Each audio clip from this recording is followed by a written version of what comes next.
Hello everyone, welcome to my YouTube channel SEGS classes. So last lecture में हमने cover किया था historical evolution of Indian constitution, जिसमें crown administration और company administration जितने भी एक्ट्स थे वो हमने कवर किए थे। आज हम चलते हैं सोर्सेज ऑफ इंडियन कॉन्स्टिट्यूशन। उन एक्ट्स के बाद फ्रेमिंग ऑफ इंडियन कॉन्स्टिट्यूशन के लिए जो जो पॉइंट्स की, जिन चीज़ों की ज़रूरत पड़ी, जो सोर्स की ज़रूरत पड़ी, वो हमने किन देशों से और किस एक्ट्स के से लिए थे, वो आज हम कवर करेंगे। तो चलिए देखते हैं। So government of India act, जो कि बहुत ही महत्वपूर्ण एक रेफरेंस पॉइंट था हमारे इंडियन कॉन्स्टिट्यूशन की फ्रेमिंग के लिए, उससे देखिए हमने क्या लिया यहाँ पे। तो इसको हमने ब्लूप्रिंट ऑफ इंडियन कॉन्स्टिट्यूशन भी बोला है, जैसा कि आप देख सकते हैं यहाँ लिखा है। और इससे हमने लिया था emergency powers, office of governor, federal system. ये तीन बहुत इम्पॉर्टेंट चीज़ थी। एक्चुअली जब हमारा कॉन्स्टिट्यूशन फ्रेम हुआ 1950 में, उससे पहले जो लॉ गवर्न होते थे पूरी कंट्री में, वो गवर्नमेंट ऑफ इंडिया एक्ट 1935 से ही होते थे। तो ये बहुत ही इम्पॉर्टेंट रेफरेंस पॉइंट था हमारे कॉन्स्टिट्यूशन फ्रेम करने के लिए। तो इसको स्केलेटन ऑफ इंडियन कॉन्स्टिट्यूशन भी बोला जाता था। तो चलिए चलते हैं हम नेक्स्ट एक्ट की तरफ। तो जो नेक्स्ट सोर्स है वो है कॉन्स्टिट्यूशन ऑफ ब्रिटेन से। तो कॉन्स्टिट्यूशन ऑफ ब्रिटेन से काफ़ी इंपॉर्टेंट चीज़ें ली गई थी, बहुत ही कोर चीज़ें ली गई थी, जो कि बिल्डिंग ऑफ कॉन्स्टिट्यूशन में बहुत ही इंपॉर्टेंट थी, जो कि थी law making procedures, rule of law, single citizenship, by cameral parliamentary system, office of CAG। Law making procedures आप जानते ही हैं कि एक बिल पास होता है, 2/3 की मेजॉरिटी होनी चाहिए, प्रेसिडेंट का भी हाँ होनी चाहिए, तो वो एक एक्ट बनता है। रूल ऑफ लॉ मतलब लॉ गवर्न करेगा पूरी कंट्री में, वो किसी के अंडर नहीं होगा, वो इंडिपेंडेंट होगा, मतलब हेड जो है वो है लॉ। सिंगल सिटीजनशिप मतलब पूरी इंडियन टेरिटरी में एक ही सिटीजनशिप होगी। मतलब जैसे कि हमारा फेडरल सिस्टम है, यहाँ पे सेंटर भी है और स्टेट में है, दोनों में अलग अलग गवर्नमेंट हैं, तो हमें डिफरेंट स्टेट्स के लिए डिफरेंट सिटीजनशिप की ज़रूरत नहीं है। पूरी इंडियन टेरिटरी में एक ही सिटीजनशिप होगी। ये बहुत ही इंपॉर्टेंट पॉइंट था, जो कि हमने ब्रिटेन के कॉन्स्टिट्यूशन से बोरो किया है। बाई कैमरल पार्लियामेंट्री सिस्टम, जो आप जानते हैं कि पार्लियामेंट्री सिस्टम में लोकसभा और राज्यसभा दो हाउसेस हैं। ऐसे ही हमारे स्टेट असेंबली में भी लेजिस्लेटिव असेंबली और लेजिस्लेटिव काउंसिल हैं। तो इसको बोलते हैं बाई कैमरल पार्लियामेंट्री सिस्टम और ऑफिस ऑफ CAG। ये हमने लिया कॉन्स्टिट्यूशन ऑफ ब्रिटेन से। नेक्स्ट है हमारा कॉन्स्टिट्यूशन ऑफ USA। एक्चुअली मैंने ये एक प्रायोरिटी वाइज लगाया है। कॉन्स्टिट्यूशन ऑफ ब्रिटेन से काफ़ी क्वेश्चन बनते हैं TCS के थ्रू, और कॉन्स्टिट्यूशन ऑफ US से भी काफ़ी बनते हैं, तो उस प्रायोरिटी लिस्ट से मैं पढ़ा रहा हूँ। तो आपको ये दोनों तो बहुत ही इंपॉर्टेंट है, तो याद रखने हैं। इससे हमने लिया इंडिपेंडेंस ऑफ जुडिशरी, मतलब कि जुडिशरी फुल्ली इंडिपेंडेंट है, वो किसी के अंडर नहीं है। Judicial review and fundamental right. Fundamental right बहुत इंपॉर्टेंट क्वेश्चन है, और ये TCS कई बार पूछ भी चुकी है। ये पार्ट 3 में मेंशन है इंडियन कॉन्स्टिट्यूशन के, आर्टिकल 12 टू आर्टिकल 35। और जुडिशियल रिव्यू है हमारा आर्टिकल 13, जो कि ये मेंशन करता है कि कोई भी ऐसा लॉ ना बने जिससे कि फंडामेंटल राइट्स का वॉलेशन हो। और हमने कॉन्स्टिट्यूशन ऑफ USA से एक बहुत ही इंपॉर्टेंट चीज़ ये ली, इम्पीचमेंट। Impeachment of president. तीन बहुत ही important post, supreme court, high court के जजेस और प्रेसिडेंट, इन तीनों को हटाने का प्रोविज़न जो भी था हमने कॉन्स्टिट्यूशन ऑफ USA से बोरो किया। तो इम्पीचमेंट, इस इम्पीचमेंट प्रेसिडेंट को हटाने के प्रोसेस को बोलते हैं, जो कि आर्टिकल 61 में मेंशन है। Preamble and function of president and vice president भी हमने लिया है कॉन्स्टिट्यूशन ऑफ USA से। नेक्स्ट चलते हैं कॉन्स्टिट्यूशन ऑफ कनाडा की तरफ। तो फेडरेशन विद स्ट्रॉन्ग सेंटर जो है वो हमने लिया है कॉन्स्टिट्यूशन ऑफ कनाडा से।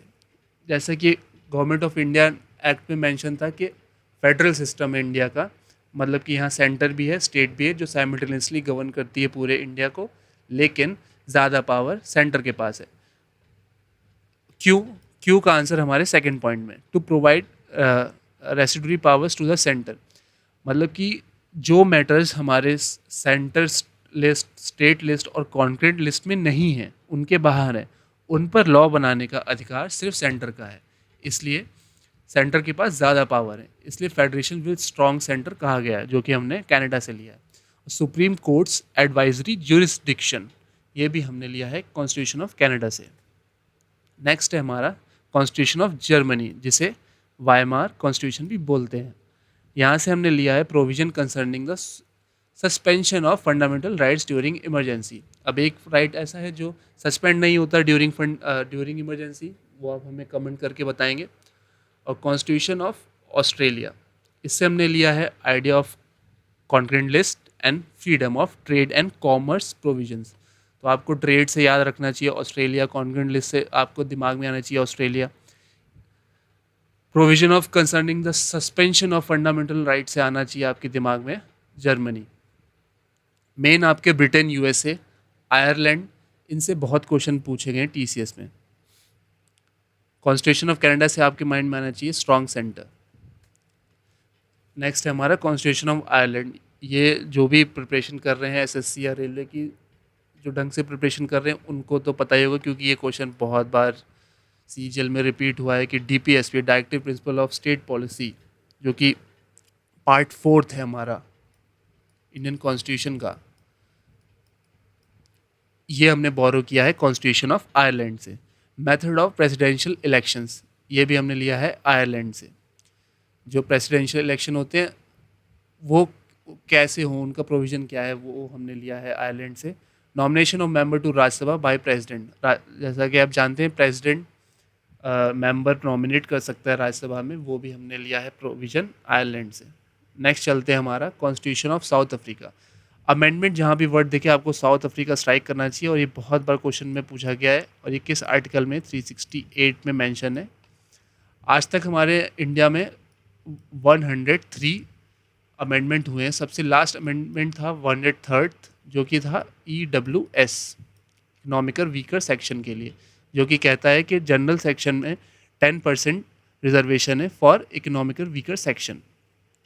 तो अमेंडमेंट हमने लिया गया कैसे, with 2/3 majority in parliament and election, बस इतना याद रखना है, 2/3 की एक मेजॉरिटी हो पार्लियामेंट में, तो वो अमेंडमेंट आगे फर्दर कंटिन्यू कर सकते हैं, वो अमेंडमेंट होगा।